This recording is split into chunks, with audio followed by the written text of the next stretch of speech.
मुंगेर में करीब 19 साल बाद लोगों को मिला श्री कृष्ण पुल का सौगात। भागलपुर में गोरगढ़ पुल का भी सीएम ने किया उद्घाटन। पीएम मोदी के सीएम नीतीश को समाजवादी नेता बताने पर सियासत। आरजेडी सुप्रीमो लालू यादव ने नीतीश कुमार पर कसा तंज, इन पर भरोसा करना उचित नहीं। सासाराम में पुलिस की कार्रवाई का आरजेडी विधायक तेज प्रताप यादव ने जताया विरोध, कहा नीतीश सरकार में यही होता है। यूपी चुनाव के दंगल के बीच शाहजहांपुर में मुख्यमंत्री योगी आदित्यनाथ ने की जनसभा, विपक्ष पर भी जमकर किया प्रहार।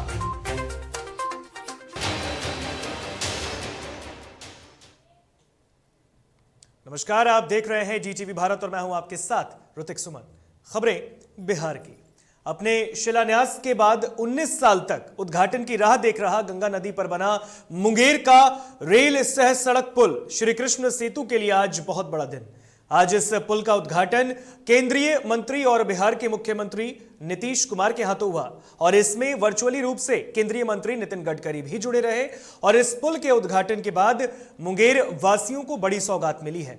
आपको बता दें, ये तस्वीरें भी हम आपको दिखा रहे हैं। मुंगेर में बिहार के मुख्यमंत्री नीतीश कुमार और केंद्रीय मंत्री नितिन गडकरी ने वर्चुअली माध्यम से इस पुल का उद्घाटन किया है, लोकार्पण किया है।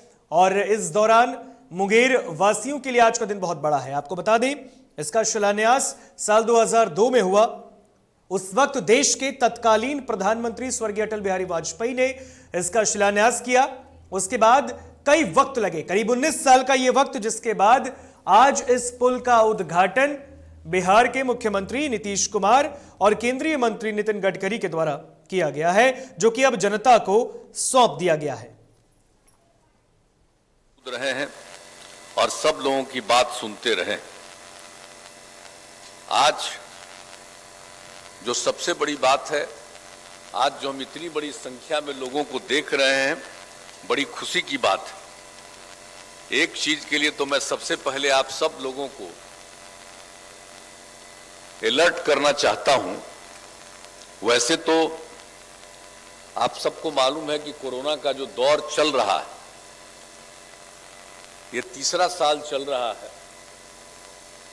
2 साल से बिहार में और 3 साल से तो पूरे दुनिया में और पूरे देश में भी 2 साल से ये जो चलता रहा है, तो वैसी परिस्थिति में और अपने यहाँ तो 3 बार इसका दौर आया है, तो इसके लिए सब लोगों को हमेशा सचेत रहना पड़ेगा। और 10 फरवरी की तिथि में तो फिर जो तीसरा दौर चला था, इसमें तो काफी कमी आई है। अब तो कुल मिलाकर के पूरे राज्य में 1659 एक्टिव मरीज हैं और मुंगेर में जो पिछले दिनों बढ़ा था, अब घटते घटते मात्र 13 एक्टिव मरीज बचे। तो ये बड़ी खुशी की बात है। अब ये स्थिति शुरू होती जा रही है। और जब पहली बार ये दौर शुरू हुआ था 2020 में, तो मुंगेर के ही एक व्यक्ति से इस यहाँ बिहार में शुरुआत हुई थी, जो बाहर से आ गए थे, वो रहे नहीं, चल बसे। प्रधानमंत्री नरेंद्र मोदी के मुख्यमंत्री नीतीश कुमार को समाजवादी नेता बताने के बाद से बिहार की सियासत गर्म है। बीते दिन जहां आरजेडी के प्रदेश अध्यक्ष जगदानंद सिंह ने इस पर पलटवार किया, तो वहीं आज आरजेडी सुप्रीमो ने भी इस पर कटाक्ष करते हुए प्रधानमंत्री नरेंद्र मोदी और मुख्यमंत्री नीतीश कुमार पर हमला बोला। उन्होंने कहा कि प्रधानमंत्री मोदी और सीएम नीतीश की राजनीतिक विरासत को कोई आगे बढ़ाने वाला नहीं है, इन पर भरोसा करना उचित नहीं। मोदी जी को नीतीश कुमार को आगे बेटा बेटी नहीं हुआ, नीतीश को टेस्ट हुआ है, वो भी राजनीति के लायक है। तो उसमें हम लोग क्या करें? भगवान से प्रार्थना के लोगों दे बेटा बेटी दे, ताकि जो परिवार वर्ग कर। लगता है कि तेजस्वी जी और अखिलेश जी बढ़ रहे हैं, तो इसलिए बीजेपी को दर्द हो रहा है। आपको लगता ही है अभी? चलिए आप छोड़िए, बोलिए। आज रहेगा हमारे लोजपा रामविलास के नेता और पूर्व सांसद अरुण कुमार ने सीएम पर जमकर निशाना साधा। उन्होंने कहा कि ये वही मुख्यमंत्री नीतीश कुमार हैं जिन्होंने जॉर्ज फर्नांडिस के पीछे वार किया था। ये वही नेता हैं जिनको बीजेपी के प्रदेश नेतृत्व कोई वैल्यू नहीं देते। दरअसल बीते दिनों प्रधानमंत्री मोदी ने बिहार के मुख्यमंत्री नीतीश कुमार को समाजवादी नेता बताया था, जिसके बाद से विपक्ष लगातार मुख्यमंत्री पर हमला बोल रहा है। नमस्कार, डीटीवी भारत देख रहे हैं आप। मैं हूं आपके साथ उत्कर्ष कुमार। इन दिनों बिहार की राजनीति कुछ इस तरीके से चल रही है। हमारे साथ लोजपा रामविलास के दिग्गज नेता और पूर्व सांसद अरुण कुमार। सर, समाजवाद के सबसे बड़े नेता बता रहे हैं नीतीश कुमार को। पूरा बिहार भुगत रहा है, समाजवाद के इस पुरोधा से पूरा बिहार भुगत रहा है। सत्ता में आने के बाद भ्रष्टाचारियों की संरक्षण के लिए इन्होंने कानूनी काम में, सरकारी काम में बाधा का एक कानून बना दिया और आज भ्रष्टाचार इस तरीके से है कि समाजवाद जार जार रो रहा है, तार तार उसका टूट गया है। समाजवाद का मतलब होता है कि हम न्याय दे सकें। ये न शिक्षकों को न्याय दे सके, न नौजवानों को न्याय दे सके, न किसान को दे सके, न मजदूर को दे सके, न आम नागरिक को दे सके। पटना में दिन दहाड़े गोलियां चल रही हैं, व्यापारी लूटे जा रहे हैं, पद बेचे जा रहे हैं नौजवानों के। ये पद पैसे से बिक रहे हैं, ओपन सबका रेट है, टेंडर है। प्रधानमंत्री जी, जरा आपके पास इंटेलिजेंस है, आईबी है, किस हालत में बिहार पड़ा हुआ है। ये समाजवादी हैं। उत्तर प्रदेश विधानसभा चुनाव के प्रथम चरण का मतदान संपन्न हो चुका है और इसके बाद बीजेपी अपनी जीत को लेकर लगातार दावे कर रही है। और इस बीच बिहार में बीजेपी के प्रदेश अध्यक्ष डॉक्टर संजय जायसवाल ने भी यूपी चुनाव में बीजेपी की जीत का दावा किया। उन्होंने कहा कि बीजेपी हर सीट पर आगे है और भारतीय जनता पार्टी 300 से ज्यादा सीट पर जीत हासिल करेगी। 300 सीटों का रिकॉर्ड तोड़ेंगे। प्रथम चरण के चुनाव के जो अभी रिजल्ट आए हैं वह बिल्कुल साफ बता रहा है कि पूरा उत्तर प्रदेश कानून व्यवस्था और विकास के मुद्दे पर योगी जी के साथ। मोकामा और घोसवरी प्रखंड में यूरिया की कालाबाजारी की सूचना पर बाढ़ एसडीओ सुमित कुमार ने आज समयागढ़ में लाइसेंसी यूरिया दुकान पर छापेमारी की और शिकायतों की तफ्तीश की। अचानक एसडीओ के पहुंचने पर समयागढ़ में अफरा तफरी भी मच गई।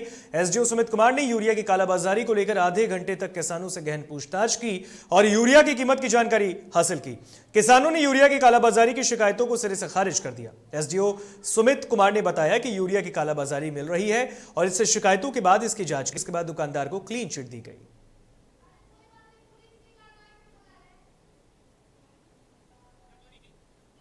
जब हम सरस्वती की खाद का दुकान था समयागढ़ में, जब हम लोगों ने रेड किया तो आप भी वहां पर थे। आप लोगों ने देखा भी था कि कोई भी खाद का दुकान किसी भी किसान को एक आधार पर, वो एक लिमिट है, वो लिमिट में ही खाद आपूर्ति कर सकता है। लेकिन कोई अगर किसान एक आधार पर 100 बोरा 200 बोरा का अगर डिमांड करता है तो वो खाद का दुकानदार उसे खाद उपलब्ध नहीं कराएगा। और जो व्यक्ति 100 बोरा अगर खाद उठाता है तो स्वयं कालाबाजारी कर सकता है। सासाराम में बीते दिनों हत्या के आरोप में फरार वारंटी को ढूंढने आधी रात दुल्हन के कमरे में घुसकर पुलिस ने तलाशी ली थी, जिसके बाद बिहार के पूर्व स्वास्थ्य मंत्री और हसनपुर से आरजेडी के विधायक तेज प्रताप यादव ने पुलिस की कार्रवाई का विरोध किया। उन्होंने कहा कि मुख्यमंत्री नीतीश कुमार की सरकार है और यहां पर यही होता है। नहीं है, पहले भी इस तरीके का काम करने का इन लोगों ने किया है, तो सरकार इसमें पूरे तरीके से दोषी है और ऐसे लोगों के ऊपर कार्रवाई करना चाहिए कि किसी के घर पे, किसी के छत पे झांका ताकी करना। ये नीतीश कुमार जी की यही खूबी रही है शुरू से इन लोगों का। अब प्रशासन के लोग भी इसी तरीके से लिप्त रहते हैं। नालंदा के सोहसराय थाना इलाके की छोटी पहाड़ी में जहरीली शराब से करीब 14 लोगों की मौत के बाद जिला प्रशासन ने धंधेबाजों के मकानों पर शुक्रवार को बुलडोजर और हथौड़ा चलाया है। प्रशासन ने इन 19 धंधेबाजों के घर पर नोटिस चस्पा किया और अतिक्रमित मकान हटाने का अल्टीमेटम दिया था। इस कार्रवाई को लेकर बिहार शरीफ एसडीओ कुमार अनुराग, सदर डीएसपी डॉक्टर शिबली नोमानी, अंचलाधिकारी धर्मेंद्र पंडित समेत कई थानों की पुलिस मौके पर पहुंची। दरअसल जहरीली शराब पीने से इस इलाके के करीब 14 लोगों की मौतें हुई थी और इसके बाद से जिला प्रशासन बड़ी कार्रवाई कर रही है। जिला प्रशासन के द्वारा की जा रही कार्रवाई से इलाके के लोगों में भी हड़कंप है। इंक्रोचमेंट के तहत कार्रवाई हो रही है, इसमें बलों की प्रतिनियुक्ति है और हम लोग स्वयं यहाँ हैं ताकि विधि व्यवस्था किसी परिस्थिति में नहीं बिगड़े, शांतिपूर्ण माहौल में जो नियमानुकूल कार्रवाई है वो संपन्न हो, उसको हम लोग इंश्योर करने। कुछ दिनों पहले यहाँ पे एक शराब वाली घटना हुई थी, जहाँ जहरीली शराब से लोगों की मृत्यु हुई थी। उसी के आलोक में ये देखा गया था कि सरकारी जमीन है, ये सरकारी जमीन पे कुछ लोगों ने अतिक्रमण कर रखा है और उसी जमीन का फिर गैर सरकारी काम जैसे शराब के धंधे में उसका इस्तेमाल कर रहे थे, इसलिए उन पे अतिक्रमणवाद चलाया गया था। उनकी बाकायदा उनको नोटिस दे दी गई थी। नोटिस की अवधि पूरी हो जाने के बाद आज ये अतिक्रमणवाद यहाँ पे चलाया जा रहा है और सारे शराब धंधों के घरों को चिन्हित करके उनके घर को ध्वस्त किया जा रहा है। पटना में शुक्रवार को राजस्व विभाग के अभ्यर्थियों ने बिहार सरकार के मंत्री रामसूरत राय के आवास के बाहर अर्धनग्न होकर प्रदर्शन किया है। प्रदर्शनकारियों ने कहा कि 2019 में राजस्व विभाग में 5000 वैकेंसियां निकली, जिसमें से लगभग 3000 अभ्यर्थियों को नौकरी मिली, लेकिन अब बाकी बचे हुए 2000 अभ्यर्थियों ने अपने हक की लड़ाई के लिए आवाज उठाई। उनका कहना है कि इस बार उन्हें आश्वासन मिलता है हर बार, लेकिन आज तक उन्हें नौकरी नहीं मिली।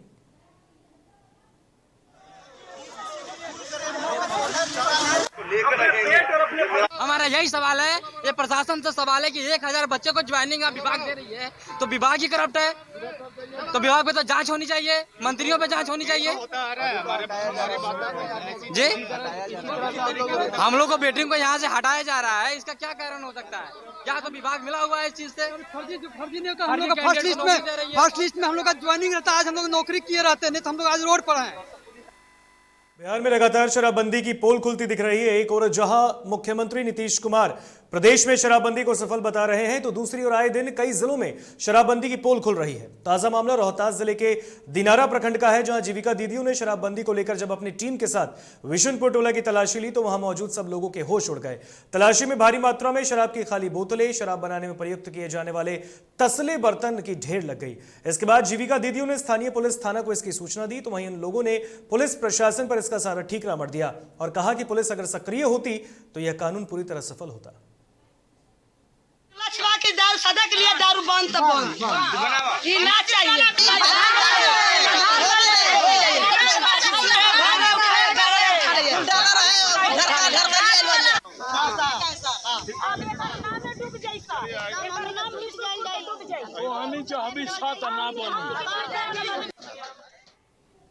खबरों में रुकेंगे यहाँ पर एक छोटे से ब्रेक के लिए। खबर के बाद लौटेंगे तो उत्तर प्रदेश की खबरों से आपको अवगत कराएंगे।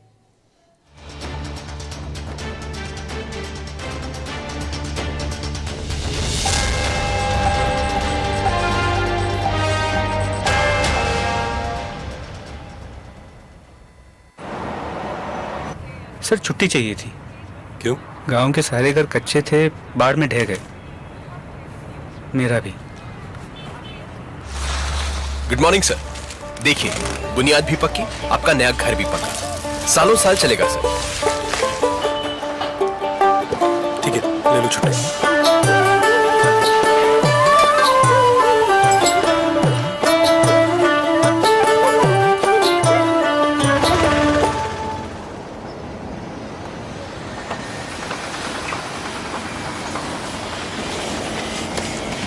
लो, हो गया घर पक्का, छुट्टी कैंसिल।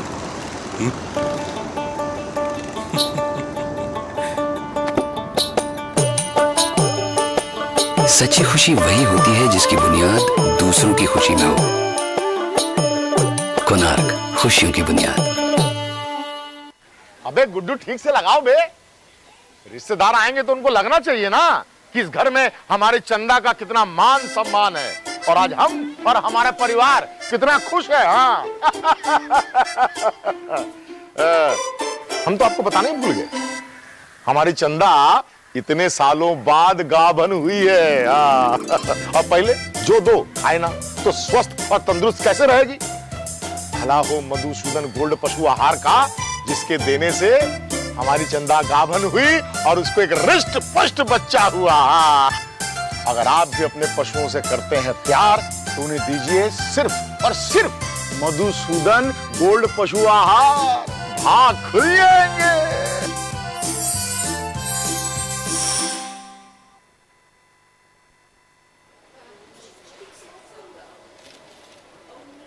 और ये रहा आपका बर्थडे गिफ्ट। पापा, बेटा इसे ये दुनिया क्यों न समझे मेरी मेरी दुनिया बदल गई।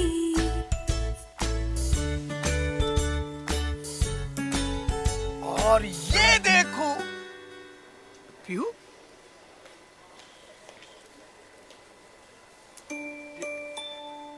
पीहू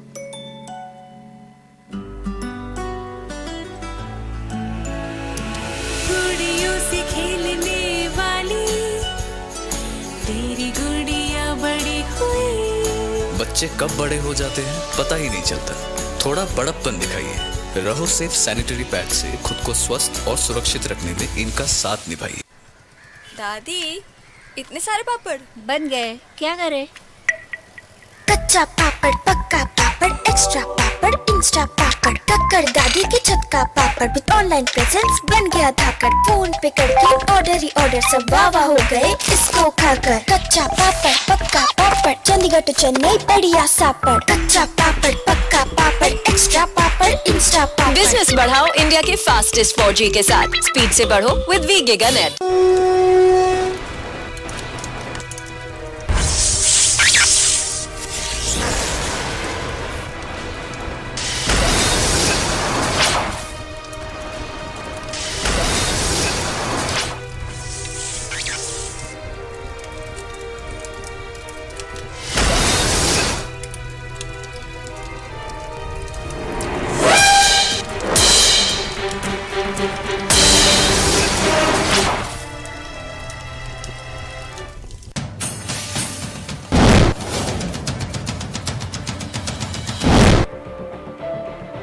बात होगी सत्ता की, बात करेंगे व्यवस्था की। वादे नारे कहां गुम हो गए जनाब? किसान, मजदूर, नौजवान सब हैं परेशान। बेरोजगारी, पलायन आज भी है बरकरार। कहां तो तय था सड़क से लेकर संसद तक उठाएंगे आवाज, लेकिन अब ना हो परेशान, क्योंकि डीटीवी उठाएगा आपकी आवाज।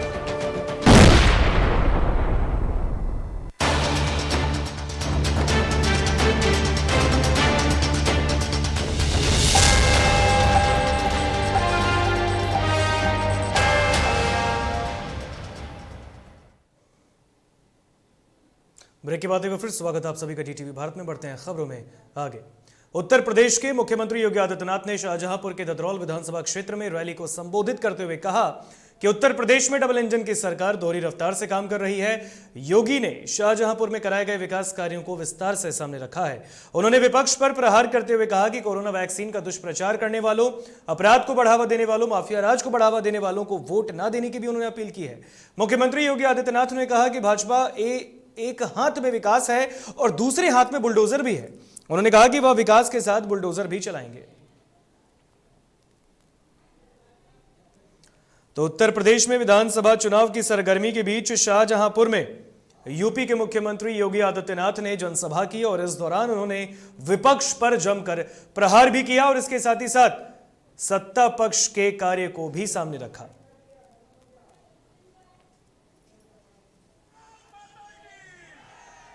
कर्नाटक हिजाब मामला लगातार अब तूल पकड़ता जा रहा है। लखनऊ में बसपा की सुप्रीमो मायावती ने मुस्लिम महिलाओं द्वारा हिजाब पहनने का मामला अति गंभीर और अति संवेदनशील बताया है। उन्होंने कहा कि इसकी आड़ में राजनीति और हिंसा अनुचित नहीं है और माननीय सुप्रीम कोर्ट अगर इसका समय पर संज्ञान ले तो बेहतर है। तो उत्तर प्रदेश की पूर्व मुख्यमंत्री मायावती, बसपा सुप्रीमो, उन्होंने हिजाब मामले में भी अपनी बयानबाजी रखी है। अपना बयान उन्होंने सामने रखा। उन्होंने ट्वीट कर इस मामले में अपनी बात कही है। उन्होंने मामले को अति गंभीर और अति संवेदनशील बताया है।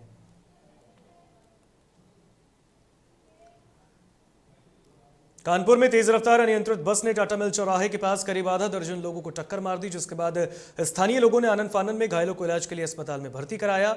अभी कुछ दिन पहले ही इलेक्ट्रिक बस ने इसी टाटा मिल चौराहे पर 6 लोगों को कुचला था।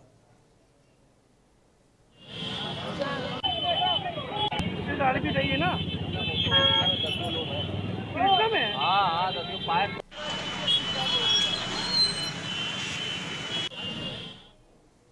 वहीं संभल सदर विधानसभा क्षेत्र से बसपा के प्रत्याशी हाजी शकील अहमद कुरैशी ने आलमपुर जाकर एक नुक्कड़ सभा की और जनता से उनके पक्ष में वोट देने की अपील की है। उन्होंने कहा कि इस बार के चुनाव में बहुजन समाज पार्टी की सरकार बनेगी और मायावती फिर से मुख्यमंत्री बनेंगी। इस दौरान बसपा प्रत्याशी ने भारतीय जनता पार्टी पर भी जमकर निशाना साधा।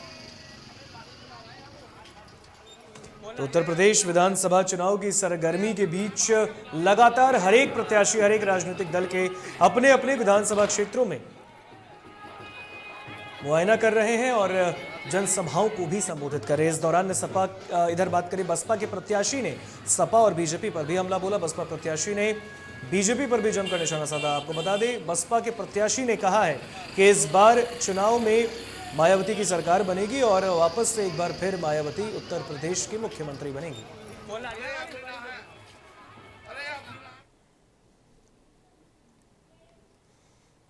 बाहुबली विधायक मुख्तार अंसारी के जेल से ही नामांकन करने और चुनाव लड़ने का रास्ता साफ हो गया है। मुख्तार अंसारी की तरफ से विशेष न्यायालय एमपी एमएलए दिनेश चौरसिया की अदालत में लगाई गई अर्जी को स्वीकार कर लिया गया है। अदालत ने बांदा जेल के अधीक्षक को निर्देशित किया कि वह जेल मैनुअल के प्रावधानों और निर्वाचन आयोग द्वारा जारी दिशा निर्देशों के तहत मुख्तार अंसारी की नामांकन प्रक्रिया की औपचारिकताएं पूर्ण कराना सुनिश्चित करें। बता दें कि मुख्तार अंसारी मऊ सदर से लगातार 5वीं बार विधायक हैं और 6वीं बार के लिए नामांकन करने जा रहे हैं। मुख्तार अंसारी कई सालों से जेल में बंद है, लेकिन वे चुनाव लड़ते रहे हैं और जीते भी हैं।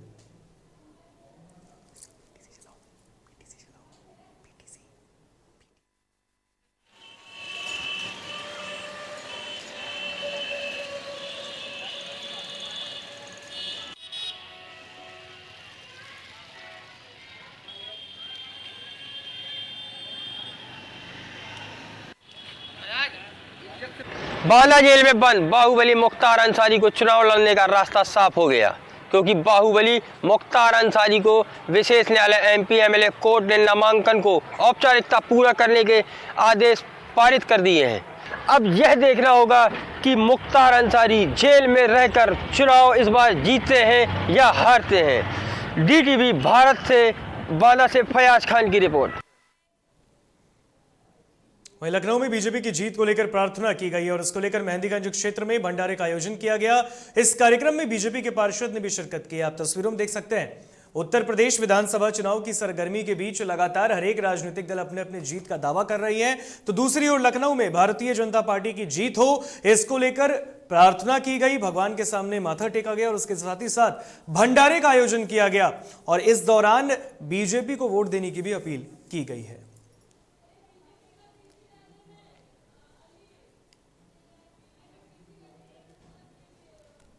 फिलहाल खबरों के सफर में यहां इतना ही। मुझे दीजिए इजाजत। आप देखते रहिए डीटीवी भारत। नमस्कार।